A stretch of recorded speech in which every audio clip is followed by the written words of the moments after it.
Welcome to నవోదయం. కష్టజీవుల అంతరంగమే బతుకు చిత్రం special programme. జీవితం నడవాలంటే జీతం కావాల్సిందే. జీతం రావాలంటే ఉద్యోగమో, వ్యాపారమో చేయాలి మరి. 80% పేద ప్రజలున్న మన దేశంలో చిరు వ్యాపారస్తులే చాలా ఎక్కువ.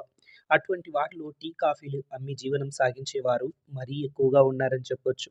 టీ, కాఫీలు అమ్మి వచ్చిన డబ్బుతో జీవనం సాగించే చిరు వ్యాపారస్తుల కష్టాలు అన్నీ ఇన్ని కావు. ఉదయం నుండి రాత్రి వరకు కష్టపడితే కానీ కడుపు నిండని పరిస్థితి. 140,00,00,000 భారతీయులను నిద్రలేపే టీ, కాఫీలు. టీ, కాఫీలతో భారతీయులకు అవినాభావ సంబంధం ఉంది. ఒక చాయ్ వాలా ఈరోజు మన దేశానికే ప్రధానమంత్రి అయ్యారు.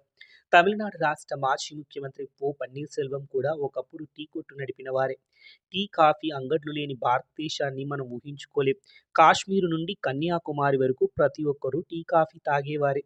మీకు వీడియో నచ్చినట్లయితే సబ్స్క్రైబ్ చేసుకోండి, లైక్ చేయండి, షేర్ చేయండి. నమస్తే.